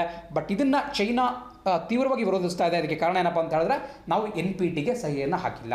ಸೊ ಎಕ್ಸಾಂಪಲ್ ಕೆಲವೊಂದ್ಸರಿ ಡೈರೆಕ್ಟಾಗಿ ಹಿಂಗೆ ಕೇಳ್ತಾರೆ, NPTಗೆ ಸಹಿ ಹಾಕಿರ್ತಕ್ಕಂಥ ದೇಶಗಳು ಯಾವ್ಯಾವು, ಭಾರತ ಸಹಿ ಹಾಕಿದೆಯಲ್ವ ಅಂತೇಳಿ ಕೇಳ್ಬೋದು. ಸೊ ಖಂಡಿತ ಗೊತ್ತಿರಲಿ, ಭಾರತ ಇದಕ್ಕೆ ಸಹಿಯನ್ನು ಹಾಕಿಲ್ಲ. ನಮ್ಮ ಜೊತೆ ಪಾಕಿಸ್ತಾನ್ ಕೂಡ ಹಾಕಿಲ್ಲ, ಇಸ್ರೇಲ್ ಕೂಡ ಹಾಕಿಲ್ಲ, ಜೊತೆಗೆ ಸೌತ್ ಸುಡಾನ್, ದಕ್ಷಿಣ ಸುಡಾನ್ ದೇಶ ಕೂಡ ಈ ಒಂದು ಒಪ್ಪಂದಕ್ಕೆ ಸಹಿಯನ್ನು ಹಾಕಿಲ್ಲ. ಸೊ ಬೇಸಿಕಲಿ ಇವತ್ತು ನ್ಯೂಸ್ ಏನಪ್ಪ ಅಂತ ಹೇಳಿದ್ರೆ, ಈ ನಾನ್ ಪ್ರೊಲಿಫರೇಷನ್ ಟ್ರೀಟಿಗೆ ಸಂಬಂಧಪಟ್ಟಂತೆ ಒಂದು ಮೀಟಿಂಗ್ ನಡೀಬೇಕಾಗಿತ್ತು, ಒಂದು ಚರ್ಚಾ ಕೂಟ ನಡೀಬೇಕಾಗಿತ್ತು. ಬಟ್ ಅದನ್ನು COVID-19 ಸ್ಪೆಷಲಿ ಒಮಿಕ್ರಾನ್ ವೇರಿಯಂಟ್ನ ಕಾರಣದಿಂದ ಅದನ್ನು ತಾತ್ಕಾಲಿಕವಾಗಿ ಮುಂದೂಡಲಾಗಿದೆ. ಸೊ ಅದೇ ರೀತಿ ಮುಂದಿನ ಪ್ರಶ್ನೆಯತ್ತ ಗಮನ ಹರಿಸೋಣ. ಸೊ ಪ್ರಶ್ನೆ ಹೇಳುತ್ತೆ, ಇತ್ತೀಚೆಗೆ ವಾಯು ಕ್ರೀಡಾ ನೀತೀಕರಣನ ಯಾವ ಸಚಿವಾಲಯ ಬಿಡುಗಡೆ ಮಾಡಿದೆ? ಸೊ ಆಪ್ಷನ್ಸ್ ಬಂದ್ಬಿಟ್ಟು ಆಪ್ಷನ್ ಎ ನಾಗರಿಕ ವಿಮಾನಯಾನ ಸಚಿವಾಲಯ, ಆಪ್ಷನ್ ಬಿ ಭಾರತೀಯ ವಾಯುಪಡೆ, ಆಪ್ಷನ್ ಸಿ ಕ್ರೀಡಾ ಸಚಿವಾಲಯ, ಆಪ್ಷನ್ ಡಿ ಮಿಲಿಟರಿ ವಿಮಾನಯಾನ ಸಚಿವಾಲಯ. ನೋಡಿ ಸ್ನೇಹಿತರೆ, ನೀವು ಸ್ಪೋರ್ಟ್ಸ್ ಅಂತ ಬಂದ ತಕ್ಷಣ ನೀವು ಮಿನಿಸ್ಟ್ರಿ ಆಫ್ ಸ್ಪೋರ್ಟ್ಸ್ ಅಂತ ಹೇಳ್ಕೊಂತೀರಾ. ಆದರೆ ಇದು ಏರ್ ಸ್ಪೋರ್ಟ್ಸ್ ಆಗಿರೋದ್ರಿಂದ ಇದು ಮಿನಿಸ್ಟ್ರಿ ಆಫ್ ಸಿವಿಲ್ ಏವಿಯೇಷನ್ ಅಥವಾ ನಾಗರಿಕ ವಿಮಾನಯಾನ ಸಚಿವಾಲಯ ಅಡಿ ಬರುತ್ತೆ. ಇದು ಏನಿದೆ, ಇದು ಒಂದು ಕರಡು ಆಗಿದೆ ಅಥವಾ ಡ್ರಾಫ್ಟ್ ಆಗಿದೆ. ಈ ಏರ್ ಸ್ಪೋರ್ಟ್ಸ್ ಪಾಲಿಸಿ ಏನಕ್ಕೆ ತಂದಿದ್ದಾರೆ ಅಂತ ಅಂದರೆ, ಏರ್ ಸ್ಪೋರ್ಟ್ಸ್ ಅಲ್ಲಿ 2030 ವೇಳೆಗೆ ಭಾರತವು ಅತ್ಯುನ್ನತ ಸ್ಥಾನದಲ್ಲಿರಬೇಕು ಅಂತ ಹೇಳಿಬಿಟ್ಟು ಈ ಕರಡನ್ನು ಸಿದ್ಧಪಡಿಸಿದ್ದಾರೆ. ಇನ್ನು ಈ ಏರ್ ಸ್ಪೋರ್ಟ್ಸ್ ಏನಿದೆ, ಇದಕ್ಕೆ ಸಂಬಂಧಪಟ್ಟ ಹೇಗೆ ನಮ್ಮ ಕ್ರಿಕೆಟಿಗೆ BCCI ಇದೆ, ಅದೇ ರೀತಿ ಇದಕ್ಕೆ air sports federation of India ಅಥವಾ ASFI ಅಂತ ಒಂದು ಸಂಸ್ಥೆ ಇದೆ. ಇದೇ ರೀತಿ ಹೇಗೆ ಕ್ರಿಕೆಟಲ್ಲಿ ICC ಇದೆ ಇಂಟರ್ನ್ಯಾಷನಲ್ ಲೆವೆಲಲ್ಲಿ, ಅದೇ ರೀತಿ ಇದರಲ್ಲಿ FAI ಅಂತ ಇದೆ, ಫೆಡರೇಷನ್ ಏರೋನಾಟಿಕ್ ಇಂಟರ್ನ್ಯಾಷನಲ್ ಅಂತ. ಇದು ಬಂದು ಅದರ ಪ್ರಧಾನ ಕಚೇರಿ ಬಂದು ಸ್ವಿಟ್ಜರ್ಲ್ಯಾಂಡಲ್ಲಿ ಇದೆ. ಇನ್ನು ಈ ವಾಯು ಕ್ರೀಡೆಯಲ್ಲಿ ನಾವು ಯಾವ್ಯಾವ ಕ್ರೀಡೆ ನೋಡ್ಬೋದು ಅಂತ ಅಂದರೆ, ಪ್ಯಾರಾಗ್ಲೈಡಿಂಗ್ ನೋಡ್ಬೋದು, ಸ್ಕೈ ಡೈವಿಂಗ್ ನೋಡ್ಬೋದು, ಈ ರೀತಿ ಕ್ರೀಡೆಗಳನ್ನ ನಾವು ನೋಡ್ಬೋದು. ಇದಕ್ಕೆ ಈಗ ಈ ಕರಡಿನಲ್ಲಿ ಕೆಲವೊಂದು ಪ್ರದೇಶಗಳನ್ನ ಕಂಟ್ರೋಲ್ ಝೋನ್ ಆಗಿ ನೇಮಕ ಮಾಡಿದ್ದಾರೆ. ಯಾವ್ದ್ಯಾವುದು ಅಂತ ಅಂದರೆ, ಬೀರ್ ಬಿಲ್ಲಿಂಗ್ ಅಥವಾ ಹಿಮಾಚಲ್ ಪ್ರದೇಶದಲ್ಲಿ ಇರ್ಬೋದು, ಮಹಾರಾಷ್ಟ್ರ ಇರ್ಬೋದು, ಕೇರಳದಲ್ಲಿ ಈ ಕೆಲವೊಂದು ಪ್ರದೇಶಗಳನ್ನ ಆಯ್ಕೆ ಮಾಡ್ಕೊಂಡಿದ್ದಾರೆ ಏರ್ ಸ್ಪೋರ್ಟ್ಸ್ನ ಉತ್ತೇಜನ ಕೊಡಲಿಕ್ಕೆ. ಎಕ್ಸಾಕ್ಟ್ಲಿ. ಸೊ ಇದು ಡೆಫಿನೆಟ್ಲಿ ನಮ್ಮ ದೇಶದಲ್ಲಿ ಏರ್ ಸ್ಪೋರ್ಟ್ಸ್ ಅಂತ ಹೇಳಿದ್ರೆ ಅದನ್ನು ಪ್ರೊಫೆಷ್ನಲ್ ಆಗಿ ತೆಗೆದುಕೊಳ್ಳೋಕ್ಕೆ ಜನ ಹಿಂದೇಟಾಗ್ತಾರೆ. ವೃತ್ತಿಪರತೆ ನಮ್ಮಲ್ಲಿ ಕಾಣಿಸ್ಕೊಳ್ತಾ ಇಲ್ಲ. ಸೊ ಬಹುಶಃ ಮುಂದೊಂದು ದಿನ ನಮ್ಮ ದೇಶದಲ್ಲೂ ಕೂಡ ಈ ವಾಯು ಕ್ರೀಡೆಗಳು ಅಂದರೆ ನಾವೇನು ಏರ್ ಸ್ಪೋರ್ಟ್ಸ್ ಅಂತ ಕರಿತೀವಿ, ನೀವು ಹೇಳಿದಂಗೆ ಸ್ಕೈ ಡೈವಿಂಗ್ ಇರಬಹುದು ಅಥವಾ ಪ್ಯಾರಾಗ್ಲೈಡಿಂಗ್ ಇರಬಹುದು, ಇಂತಹ ಕ್ರೀಡೆಗಳು, ಪ್ಯಾರಾಚೂಟಿಂಗ್ ಮುಂತಾದಂಥ ಬಲೂನಿಂಗ್, ಆ ಕ್ರೀಡೆಗಳಿರಬಹುದು. ಈ ಒಂದು ಕ್ರೀಡೆಗಳಲ್ಲಿ ಭಾರತೀಯ ವೃತ್ತಿಪರ ಕ್ರೀಡಾಪಟುಗಳು ಹೊರಹೊಮ್ಮಲಿ ಅಂತೇಳಿ ನಾವು ಆಶಿಸ್ತಾ ಮುಂದಿನ ಸುದ್ದಿಯತ್ತ ಗಮನ ಹರಿಸೋಣ. ಸೊ ಮುಂದಿನ ಪ್ರಶ್ನೆ ನಾವು ನೋಡೋದಾದ್ರೆ ಮಿಲನ್ ದ್ವೈವಾರ್ಷಿಕ ಬಹುಪಕ್ಷೀಯ ನೌಕಾ ವ್ಯಾಯಾಮ ಯಾವ ದೇಶಕ್ಕೆ ಸಂಬಂಧಿಸಿದೆ? ಮಿಲನ್ ನೇವಲ್ ಎಕ್ಸೈಸ್ ಯಾವ ದೇಶಕ್ಕೆ ಸಂಬಂಧಿಸಿದೆ ಅಂತ ಪ್ರಶ್ನೆ. ಇದಕ್ಕೆ ಆಪ್ಷನ್ ಬಂದು ಯುನೈಟೆಡ್ ಕಿಂಗ್ಡಮ್, ಅಮೆರಿಕ, ಭಾರತ ಮತ್ತು ಶ್ರೀಲಂಕಾ. ಸರ್ ಇದಕ್ಕೆ ಉತ್ತರ ಏನಾಗಿರ್ಬೋದು ಸರ್? ಎಕ್ಸಾಕ್ಟ್ಲಿ. ಸೊ ಈ ಒಂದು ಪ್ರಶ್ನೆಗೆ ಸರಿಯಾದ ಉತ್ತರ option C, Bharat. Because Bharat ದೇಶ 1995ರಿಂದ ಈ ಮಿಲನ್ ಅನ್ನುವಂತಹ ಒಂದು ನೌಕಾ ವ್ಯಾಯಾಮ, ಅದನ್ನು ನಾವು ನ್ಯಾವಲ್ ಎಕ್ಸಸೈಸ್ ಅಂತ ಕರಿತೀವಿ. ಸೊ ಇದೊಂದು ಬಹಳ ಮಹತ್ವಾಕಾಂಕ್ಷೆ ಇರತಕ್ಕಂತಹ ಒಂದು ಜಾಯಿಂಟ್ ಎಕ್ಸಸೈಸ್. ಇದನ್ನು ಭಾರತ ಸರ್ಕಾರ, ಭಾರತೀಯ ನೌಕಾಪಡೆ 1995 ಕೂಡ ನಡೆಸ್ಕೊಂಡು ಬರ್ತಾ ಇದೆ. ಸೊ ಈ ಬಾರಿಯ ಒಂದು ಎಡಿಷನ್ ಬಹಳ ವಿಶೇಷವಾಗಿರುತ್ತೆ. ಯಾಕಪ್ಪ ಅಂತ ಹೇಳಿದ್ರೆ ಇತಿಹಾಸದಲ್ಲಿ ಅತಿ ಹೆಚ್ಚು ದೇಶಗಳನ್ನ ಭಾರತ ಈ ಬಾರಿ ಎಕ್ಸಾಕ್ಟ್ಲಿ ತನ್ನ ಮಿಲನ್ ನ್ಯಾವಲ್ ಎಕ್ಸಸೈಸ್ಗೆ ಆಹ್ವಾನಿಸಿದೆ. ಅಂದರೆ ಸುಮಾರು 46 ದೇಶಗಳು. ಖಂಡಿತ ಎಕ್ಸಾಂಪಲ್ ಕೇಳುವಂತಹ ಒಂದು ಪಾಸಿಬಿಲಿಟಿ ಇರುತ್ತೆ, ಬರೆದು ತೋರಿಸ್ತೀನಿ ನಿಮಗೆ. 46 ದೇಶಗಳನ್ನ ಭಾರತ ಇನ್ವೈಟ್ ಮಾಡಿದೆ. And this includes all the quad countries. ಕ್ವಾಡ್ನಲ್ಲಿ ಬರ್ತಕ್ಕಂತಹ ದೇಶಗಳಿದ್ದಾವೆ. ಆಸ್ಟ್ರೇಲಿಯಾ ಇರಬಹುದು, ಜಪಾನ್ ಇರಬಹುದು, ಯುನೈಟೆಡ್ ಸ್ಟೇಟ್ಸ್ ಆಫ್ ಅಮೆರಿಕ ಇರಬಹುದು. ಇವೆಲ್ಲವನ್ನೂ ಕೂಡ ಭಾರತ ದೇಶ ತನ್ನ ಒಂದು ಪ್ರತಿಷ್ಠಿತ ಮಿಲನ್ ನ್ಯಾವಲ್ ಎಕ್ಸಸೈಸ್ಗೆ ಇನ್ವೈಟ್ ಮಾಡಿರ್ತಕ್ಕಂಥದ್ದು. ಸೊ ಇದನ್ನು ಖಂಡಿತ ಪರೀಕ್ಷೆಯಲ್ಲಿ ಕೇಳಬಹುದು. ಬಿಕಾಸ್ 2020 ಕೂಡ ನಡಿಬೇಕಾಗಿತ್ತು. ಸುಮಾರು 16 ದೇಶಗಳನ್ನ ಇನ್ವೈಟ್ ಮಾಡಿದ್ರು. ಬಟ್ ಅದು ಕೋವಿಡ್ನ ಕಾರಣದಿಂದ ಅದು ಕ್ಯಾನ್ಸಲ್ ಆಯಿತು. ಎಕ್ಸಾಕ್ಟ್ಲಿ. ಸೊ ಈಗ 2022ನೇ ಬಾರಿ ನಡೀತಾ ಇದೆ. ಮತ್ತೊಂದು ಖಂಡಿತ ಪರೀಕ್ಷೆಯಲ್ಲಿ ಬರುವಂತಹ ವಿಷಯ ಏನಪ್ಪ ಅಂತ ಹೇಳಿದ್ರೆ, ಯೂಶ್ವಲ್ ಆಗಿ 95ನೇ ಇಸ್ವಿಯಿಂದ ಏನು ನಡ್ಕೊಂಡು ಬರ್ತಿದೆ, ಇದನ್ನು ನಾವು ಮಾಡ್ತಾ ಇದ್ದಿದ್ದು ಅಂಡಮಾನ್ ಮತ್ತು ನಿಕೋಬಾರ್ ದ್ವೀಪದಲ್ಲಿ. ಬಟ್ ಈ ಬಾರಿ ಮೊಟ್ಟ ಮೊದಲ ಬಾರಿಗೆ ಇದನ್ನು ವಿಶಾಖಪಟ್ಟಣಮಲ್ಲಿ ನಡೆಸಬೇಕು ಅಂತ ತೀರ್ಮಾನ ಮಾಡಿದೆ. ಆಂಧ್ರ ಪ್ರದೇಶದಲ್ಲಿ ಬರ್ತಕ್ಕಂತಹ ವಿಶಾಖಪಟ್ಟಣಮಲ್ಲಿ ಈ ಬಾರಿಯ ಮಿಲನ್ ನೌಕಾ ಒಂದು ವ್ಯಾಯಾಮ ಆಯೋಜಿತಗೊಳ್ಳುತ್ತೆ. ಜೊತೆಗೆ ಇದು ನೀವಾಗಲೇ ಕ್ವಶನ್ ಅಲ್ಲಿ ನೋಡಿದ್ರಿ, ಇಟ್ಸ್ ಎ ಬೈಅನಿಯಲ್ ಎಕ್ಸಸೈಸ್ ಅಂತ ಹೇಳಿದ್ರೆ ದ್ವೈವಾರ್ಷಿಕ, 2 ವರ್ಷಗಳಿಗೊಮ್ಮೆ ನಡೀತಕ್ಕಂತಹ ಒಂದು ಎಕ್ಸಸೈಸ್ ಅಂತ ಕರಿಬಹುದು. ಇನ್ನೊಂದು ಪಾಯಿಂಟ್ ಆ್ಯಡ್ ಮಾಡೋದಾದ್ರೆ, ಇದರ ಧ್ಯೇಯ ವಾಕ್ಯ ಅಥವಾ ಥೀಮ್ ಏನು? ಈ ವರ್ಷದ 11ನೇ ಆವೃತ್ತಿಯ ಮಿಲನ್ ಎಕ್ಸೈಸ್ ಏನು ನಡೀತಿದೆ, ಇದರ ಥೀಮ್ ಏನು ಅಂತ ಅಂದ್ರೆ ಕಮರಾಡ್ರಿ, ಕೋಹೆನ್ಷನ್ ಅಂಡ್ ಕೊಲಾಬರೇಷನ್ ಅಂತ. ಧ್ಯೇಯ ವಾಕ್ಯವನ್ನು ಎಕ್ಸಾಮ್ಗಳಲ್ಲಿ ಕೇಳ್ತಾ ಇರ್ತಾರೆ. ಸೊ ಇದನ್ನ ನೆನ್ಪಿಟ್ಕೋಬೇಕಾಗಿ ಬರುತ್ತೆ. ಡೆಫಿನೆಟ್ಲಿ. ಈಗ ಹೊಸ ಟ್ರೆಂಡ್ ಏನಪ್ಪ ಅಂತ ಹೇಳಿದ್ರೆ, ಯಾವುದೇ ಒಂದು ವಿಚಾರ ಬರಲಿ ಅದಕ್ಕೆ ಸಂಬಂಧಪಟ್ಟ ಥೀಮನ್ನು ಕೇಳ್ತಾರೆ, ಧ್ಯೇಯ ವಾಕ್ಯವನ್ನು ಕೇಳ್ತಾರೆ. ಸೊ ಈ 11ನೇ ಆವೃತ್ತಿಯ ಮಿಲನ್ ನ್ಯಾವಲ್ ಎಕ್ಸಸೈಸ್ನ ಒಂದು ಧ್ಯೇಯ ವಾಕ್ಯ ಏನಿದೆ ಅದನ್ನು ಖಂಡಿತ ನೀವು ನೋಟ್ ಮಾಡ್ಕೊಂಡೇಬೇಕಾಗುತ್ತೆ. ಆ್ಯಂಡ್ ಇದರೊಂದಿಗೆ ಮುಂದಿನ ಪ್ರಶ್ನೆ ಅಂತ ಗಮನ ಹರಿಸ್ತಾ ಹೋಗೋಣ. ಸೊ ಇತ್ತೀಚೆಗೆ ನಿಧನರಾದಂತಹ ಸಿಂಧು ತಾಯಿ ಸಬ್ಕಾಲ್ ಯಾವ ಕ್ಷೇತ್ರಕ್ಕೆ ಸಂಬಂಧಿಸಿದ್ದಾರೆ ಅಂಥೇಳಿ ಆಪ್ಷನ್ಸ್ ಬಂದ್ಬಿಟ್ಟು ಸಮಾಜ ಸೇವೆ, ಸಂಶೋಧನೆ, ಬಾಹ್ಯಾಕಾಶ ಮತ್ತು ವೈದ್ಯಕೀಯ. ಸರ್, ಸಿಂಧು ತಾಯಿ ಸಬ್ಕಾಲ್ ಅನ್ನೋರು ಒಬ್ರು ಸಮಾಜ ಸೇವಕರು. ಇವರು 1500 ಆರ್ಫನ್ ಮಕ್ಕಳಿಗೆ ಅಥವಾ ಅನಾಥ ಮಕ್ಕಳಿಗೆ ಆಶ್ರಯವನ್ನು ನೀಡಿದ್ದರು. ಇವರಿಗೆ ಮೊದಲು ಚಿಂದಿ ಅಂತ ಕರಿತಾ ಇದ್ರು, ಅಂದ್ರೆ ಹರಿದಿರುವ ಬಟ್ಟೆ ಅನ್ನುವ ಅರ್ಥ ಬರುತ್ತೆ. ಇವರು ಬಡವರಾಗಿದ್ದರು, ಭಿಕ್ಷೆಯನ್ನು ಬೇಡುತ್ತಿದ್ದರು. ಅವರು ಅದನ್ನ ನೋಡಕ್ಕಾಗದೆ ಅನಾಥ ಮಕ್ಕಳಿಗೆ ಆಶ್ರಯ ಕೊಡ್ಲಿಕ್ಕೆ ಸ್ಟಾರ್ಟ್ ಮಾಡಿದ್ರು. ಇನ್ನೊಂದು ವಿಷಯ ಏನು ಇಂಪಾರ್ಟೆಂಟ್ ಏನಂತ ಅಂದ್ರೆ, ಅವರು ತನ್ನ ಸ್ವಂತ ಮಗಳನ್ನು ಇನ್ನೊಂದು ಬೇರೆ ಸಂಸ್ಥೆಗೆ ನೀಡಿದ್ದಾರೆ. ಯಾಕಂದ್ರೆ ತಾರತಮ್ಯ ತೋರಿಸ್ಲಿಕ್ಕೆ ಆಗಬಾರ್ದು ಅಂತ. ಈ ರೀತಿ ಸಮಾಜ ಸೇವಕ ಮಾಡಿರುವ ಸಿಂಧು ತಾಯಿ ಸಬ್ಕಾಲ್ ಅವರು ಇತ್ತೀಚೆಗೆ ನಿಧನ ಆದರು. ಅವರಿಗೆ 2021ರ ಪದ್ಮಶ್ರೀ ಪ್ರಶಸ್ತಿ ಕೂಡ ಬಂದಿದೆ. ಇನ್ನು ಇವರ ಆತ್ಮಕಥನ ಬಂದು ಮಜಿಯಾ ಹೆರೆಡಿಚಿ ಅಂತ. ಇವರ ಮೇಲೆ ಒಂದು ಮರಾಠಿ ಸಿನಿಮಾ ಕೂಡ ಬಂದಿದೆ. ಕರೆಕ್ಟ್. ಸೊ ಚಿತ್ರದಲ್ಲಿ ಕಾಣಿಸ್ತಾ ಇದೆ ಯಾವ ರೀತಿ ಸಿಂಧು ತಾಯಿ ಸಬ್ಕಾಲ್ ಅವರಿಗೆ ನಮ್ಮ ರಾಷ್ಟ್ರಪತಿ ರಾಮನಾಥ್ ಕೋವಿಂದ್ ಅವರು ಈ ಪದ್ಮಶ್ರೀ ಪ್ರಶಸ್ತಿನ ಹಸ್ತಾಂತರ ಮಾಡ್ತಿದ್ದಾರೆ. ಸೊ ಖಂಡಿತ ಪರೀಕ್ಷೆಯಲ್ಲಿ ಇವರ ಬಗ್ಗೆ ಪ್ರಶ್ನೆಗಳು ಉಂಟಾಗಬಹುದು. ಜೊತೆಗೆ ನಾವೆಲ್ಲರೂ ಕೂಡ ಒಂದು ಅವರ ಆದರ್ಶಗಳನ್ನ ಪಾಲಿಸಬೇಕಾಗಿರ್ತಕ್ಕಂಥ ಒಂದು ವ್ಯಕ್ತಿತ್ವ ಅವ್ರದ್ದು. ಸೊ ಅದೇ ರೀತಿ ಮುಂದಿನ ಪ್ರಶ್ನೆ ಅಂತ ಗಮನ ಹರಿಸೋಣ. ರಾಷ್ಟ್ರೀಯ ತನಿಖಾ ದಳ ಅಥವಾ ನ್ಯಾಷನಲ್ ಇನ್ವೆಸ್ಟಿಗೇಷನ್ ಏಜೆನ್ಸಿ ಯಾವ ಸ್ಥಳದಲ್ಲಿ ತನ್ನ ನೂತನ ಘಟಕವನ್ನು ಸ್ಥಾಪಿಸಿದೆ? ಇದು ಪ್ರಮುಖ ಪ್ರಶ್ನೆ ಆಗುತ್ತೆ. ಇನ್ನು ಆಪ್ಷನ್ ಎ ಬಂದು Bengaluru, B Mangaluru, option C Shivamogga, option D Bidar. Exactly. So ನಿಮಗೆಲ್ಲ ಗೊತ್ತಿರಬೇಕು, ರಾಷ್ಟ್ರೀಯ ತನಿಖಾ ದಳ, ನ್ಯಾಷನಲ್ ಇನ್ವೆಸ್ಟಿಗೇಷನ್ ಏಜೆನ್ಸಿ, NIA ಅಂತ ಕರಿತೀವಿ. ಅದು ನಮ್ಮ ದೇಶದಲ್ಲಿ ಈ ಭಯೋತ್ಪಾದಕ ಚಟುವಟಿಕೆಗಳು ಎಲ್ಲೇ ಆದರೂ ಕೂಡ ಅದನ್ನು ತನಿಖೆ ಮಾಡ್ತಕ್ಕಂತಹ, ಅದನ್ನು ಇನ್ವೆಸ್ಟಿಗೇಟ್ ಮಾಡ್ತಕ್ಕಂತಹ ಒಂದು ಪ್ರೀಮಿಯರ್ ಸಂಸ್ಥೆ. ಈ ಸಂಸ್ಥೆ ಬಹಳ ದಿನಗಳಿಂದ ಕೂಡ ಕರ್ನಾಟಕದಲ್ಲಿ ಒಂದು ಬ್ರಾಂಚನ್ನು ಓಪನ್ ಮಾಡಬೇಕು ಅಂತ ಹೇಳಿ ಬಹಳಷ್ಟು ಬೇಡಿಕೆಗಳಿದ್ವು. ಆ್ಯಂಡ್ ಈಗ ಆ ಒಂದು ಬೇಡಿಕೆ ಈಡೇರಿದೆ. ಯಾವ ಮೂಲಕಪ್ಪ ಅಂತ ಹೇಳಿದ್ರೆ, ಅದು ಬೆಂಗಳೂರಿನಲ್ಲಿ, ನಮ್ಮ ರಾಜ್ಯದ ರಾಜಧಾನಿ ಬೆಂಗಳೂರಿನಲ್ಲಿ ತನ್ನ ಒಂದು ಹೊಸ ಯೂನಿಟನ್ನು, ಹೊಸ ಘಟಕವನ್ನು ಸ್ಥಾಪನೆ ಮಾಡ್ತಾ ಇದೆ. ನಿಮಗೆಲ್ಲ ಗೊತ್ತು, ಇತ್ತೀಚಿನ ಕೆಲವು ದಿನಗಳಲ್ಲಿ ಸಿಲಿಕಾನ್ ಸಿಟಿ, ಗಾರ್ಡನ್ ಸಿಟಿ ಅಂತ ಕರೆಸ್ಕೊಳ್ತಿದ್ದಂತಹ ನಮ್ಮ ಬೆಂಗಳೂರು ಟೆರರ್ ಸಿಟಿಯಾಗಿ ಕೂಡ ಹೊರಹೊಮ್ಮತಾ ಇತ್ತು. ಬಿಕಾಸ್ ದೇಶಾದ್ಯಂತ ಬೇರೆ ಬೇರೆ ಭಾಗದಲ್ಲಿ ಕ್ರೈಮ್ಗಳನ್ನು, ಅಪರಾಧಗಳನ್ನು ಮಾಡಿದಂತಹ ಭಯೋತ್ಪಾದಕರಿರಬಹುದು, ಸ್ಲೀಪರ್ ಸೆಲ್ಗಳಿರಬಹುದು, ಅದಕ್ಕೆ ಸಂಬಂಧಪಟ್ಟಂಥ ಅಪ್ಯಾರಟಸ್ ಇರಬಹುದು, ಅದೆಲ್ಲವೂ ಕೂಡ ನಮಗೆ ನಮ್ಮ ಬೆಂಗಳೂರಿನಲ್ಲಿ ಸಿಗ್ತಾ ಇತ್ತು. ಸೊ ಹಾಗಾಗಿ ಅದನ್ನು ಮಟ್ಟ ಹಾಕುವಂತಹ ದೃಷ್ಟಿಯಿಂದ ನಮ್ಮ ಕೇಂದ್ರ ಗೃಹ ಇಲಾಖೆ, ನಮ್ಮ ಮಿನಿಸ್ಟ್ರಿ ಆಫ್ ಹೋಮ್ ಅಫೇರ್ಸ್ ಅವರ ಅಡಿಯಲ್ಲಿ ಬರತಕ್ಕಂತಹ NIA ತನ್ನ ಒಂದು ಯೂನಿಟನ್ನು ಬೆಂಗಳೂರಿನಲ್ಲಿ ಸ್ಥಾಪನೆ ಮಾಡಿದೆ. ಆ್ಯಂಡ್ ಇದರ ಮೂಲಕ ಐ ಥಿಂಕ್ ನಮ್ಮ ದಕ್ಷಿಣ ಭಾರತದಲ್ಲಿ ನಡೀತಕ್ಕಂತಹ ಭಯೋತ್ಪಾದಕ ಚಟುವಟಿಕೆಗಳಿಗೆ ಒಂದು ಬ್ರೇಕ್ ಬೀಳಬಹುದು ಅಂತೇಳಿ ನಾವೆಲ್ಲ ಹೋಪ್ ಮಾಡಬಹುದು. ಆ್ಯಂಡ್ ಜೊತೆಗೆ ಈ ಒಂದು ಸಂಸ್ಥೆ ಬಗ್ಗೆ ಸ್ವಲ್ಪ ತಿಳ್ಕೊಬೇಕಾಗುತ್ತೆ. ಎಕ್ಸಾಮ್ಸಲ್ಲಿ ಯಾವಾಗಲೂ ಕೂಡ ಕೇಳ್ತಿರ್ತಾರೆ. ನಾನು ಆಗಲೇ ಹೇಳಿದೆ, ನ್ಯಾಷನಲ್ ಇನ್ವೆಸ್ಟಿಗೇಷನ್ ಏಜೆನ್ಸಿಯನ್ನು ಎಸ್ಟಾಬ್ಲಿಷ್ ಮಾಡಿದ್ದೆ ಈ ಭಯೋತ್ಪಾದಕ ಚಟುವಟಿಕೆಗಳನ್ನು ತನಿಖೆ ಮಾಡಲಿಕ್ಕೆ. ಅದಕ್ಕಿಂತ ಮುಂಚೆ ನಮ್ಮ ದೇಶದಲ್ಲಿ ಆಲ್ರೆಡಿ ತನಿಖಾ ಸಂಸ್ಥೆಗಳಿದ್ವು, ಬಟ್ ಅವು ಅಷ್ಟೊಂದು ಎಫಿಷಿಯೆಂಟ್ ಆಗಿ ಈ ಟೆರರ್ ಅಟ್ಯಾಕ್ಸನ್ನು ಹ್ಯಾಂಡಲ್ ಮಾಡೋಕ್ಕೆ ವಿಫಲವಾದಂಥ ಕಾರಣದಿಂದ ಮುಂಬೈ ಅಟ್ಯಾಕ್ಸ್ ನಂತರ ಪರ್ಫೆಕ್ಟ್ ಎಕ್ಸಾಕ್ಟ್ಲಿ 2008ರಲ್ಲಿ ಮುಂಬೈ ಅಟ್ಯಾಕ್ ಆಗುತ್ತೆ, ನಮ್ಮ ತಾಜ್ ಅಟ್ಯಾಕ್ ಆಗುತ್ತೆ. ಅದಾದ ಬಳಿಕ ಸರ್ಕಾರ ಮನಗಂಡು ಈ ಥರ ಒಂದು ಪ್ರತ್ಯೇಕ ಸಂಸ್ಥೆ ಬೇಕಾಗುತ್ತೆ. ಅದರ ಕೆಲಸ ಏನೂ ಇಲ್ಲ, ಕೇವಲ ಟೆರರ್ ಅಟ್ಯಾಕ್ಸನ್ನು ಇನ್ವೆಸ್ಟಿಗೇಟ್ ಮಾಡ್ತಕ್ಕಂತಹದ್ದು. ಸೊ ಹಾಗಾಗಿ 2008ನೇ ಇಸ್ವಿನೇ NIA ಆ್ಯಕ್ಟನ್ನು ಪಾಸ್ ಮಾಡಲಾಗುತ್ತೆ. ನೆನ್ಪಿಟ್ಕೊಳ್ಳಿ, ನ್ಯಾಷನಲ್ ಇನ್ವೆಸ್ಟಿಗೇಷನ್ ಏಜೆನ್ಸಿ ಆ್ಯಕ್ಟ್ 2008, ಅದರ ಒಂದು ಅಡಿಯಲ್ಲಿ 2009ರಲ್ಲಿ NIAನ ಸ್ಥಾಪನೆ ಮಾಡಲಾಗುತ್ತೆ. ಆ್ಯಂಡ್ ಈ NIA ಆ್ಯಕ್ಟ್ ಇರೋ ಕಾರಣದಿಂದ NIA ಸಂಸ್ಥೆಯನ್ನು ನಾವು ಒಂದು ಶಾಸನಬದ್ಧ ಸಂಸ್ಥೆ ಅಂತ ಕರಿಬಹುದಾಗುತ್ತೆ. It's a statutory organisation, statutory body ಅಂತ ಕೂಡ ಕರಿಬಹುದು. ಆ್ಯಂಡ್ ಆಬ್ವಿಯಸ್ಲಿ ಅದರ ಕೇಂದ್ರ ಕಚೇರಿ ನವದೆಹಲಿಯಲ್ಲಿ ಕಾಣಿಸ್ಕೊಳ್ಳುತ್ತೆ. ಪ್ರಸಕ್ತವಾಗಿ NIA ಮುಖ್ಯಸ್ಥರು YC ಮೋದಿ ಅವರಾಗಿದ್ದಾರೆ. ಆ್ಯಂಡ್ ಡೆಫಿನೆಟ್ಲಿ ಇದು ನಮ್ಮ ಗೃಹ ಸಚಿವಾಲಯದ ಕೆಳಗಡೆ ಕಾರ್ಯನಿರ್ವಹಣೆ ಮಾಡುತ್ತೆ. ನಾನು ಆಗಲೇ ಫಸ್ಟ್ ಕ್ವಶನಲ್ಲೇ ಮಾತಾಡ್ತಾ ಇದ್ರ ಬಗ್ಗೆ ಹೇಳಿದೆ. So ministry of home affairs ಕೆಳಗಡೆ NIA ಕಾಣಿಸ್ಕೊಳ್ಳುತ್ತೆ. ಇನ್ನು ಇವತ್ತಿನ ವಿಡಿಯೋದಲ್ಲಿ ನಾವು ಇಂಟರ್ನ್ಯಾಷನಲ್ ಅಫೇರ್ಸ್ನ ಜಾಸ್ತಿ ಡಿಸ್ಕಸ್ ಮಾಡಿದ್ದೀವಿ. ಸುಡನ್ ದೇಶ ಆಗಿರ್ಬೋದು, ಯಮನ್ ದೇಶದ ಬಿಕ್ಕಟ್ಟಾಗಿರ್ಬೋದು, ಇದೇ ರೀತಿ ನಾವು ಇಥೋಪಿಯಾದಲ್ಲಿ ಟಿಗ್ರೆ ಜನಾಂಗ ಕೂಡ ದಂಗೆಯನ್ನು ಎದ್ದಿದ್ದಾರೆ. ಮಯನ್ಮಾರಲ್ಲಿ ಇತ್ತೀಚೆಗೆ ಆಂಗ್ ಸಾನ್ ಸೂಕಿ ಅವರಿಗೆ 4 ವರ್ಷ ಜೈಲು ಶಿಕ್ಷೆ ಆಗಿದೆ. ಇನ್ನು ತಾಲಿಬಾನ್ ಬಂದಿದೆ ಅಫ್ಘಾನಿಸ್ತಾನಲ್ಲಿ. ಈ ರೀತಿ ಇಂಟರ್ನ್ಯಾಷನಲ್ ರಿಲೇಷನ್ನ ಕೂಡ ನೀವು ಈ ವಿಡಿಯೋ ತುಂಬ ಹೆಲ್ಪ್ಫುಲ್ ಆಗಿರುತ್ತೆ. ಎಕ್ಸಾಕ್ಟ್ಲಿ. ಸೊ ಇದರೊಂದಿಗೆ ಇವತ್ತಿನ I think one more bonus ಪ್ರಶ್ನೆ ನಿಮ್ಮ ಸ್ಕ್ರೀನಲ್ಲಿ ಕಾಣಿಸ್ಕೊಳ್ತಾ ಇದೆ. ಬೋನಸ್ ಪ್ರಶ್ನೆ ಇದು ಸ್ನೇಹಿತರೆ.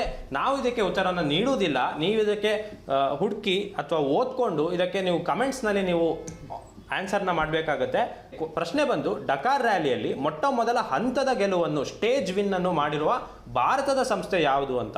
Option A TVS racing, option B hero motor sports, option C Maruti Suzuki, option D Bajaj racing. ಇದಕ್ಕೆ ಕಮೆಂಟ್ಸ್ನಲ್ಲಿ ನೀವು ಉತ್ತರವನ್ನು ಹಾಕಿ ನಾವು 24 ಗಂಟೆ ಒಳಗೆ ಅದಕ್ಕೆ ಸೂಕ್ತವಾದಂಥ ಎಕ್ಸ್ಪ್ಲನೇಷನ್ ಅನ್ನು ನೀಡ್ತೇವೆ. ಎಕ್ಸಾಕ್ಟ್ಲಿ. ಸೊ ಇವತ್ತಿನ ಈ ಒಂದು ಬೋನಸ್ ಪ್ರಶ್ನೆಯ ಜೊತೆಗೆ ನಿಮಗೂ ಕೂಡ ಸ್ವಲ್ಪ ಕೆಲಸ ಕೊಟ್ಬಿಟ್ಟು ನಾವು ಇವತ್ತು ವಿಡಿಯೋನ ಮುಗಿಸ್ತಾ ಇದ್ದೇವೆ. Thanks for watching the video. See you on the flip side. Jai Hind.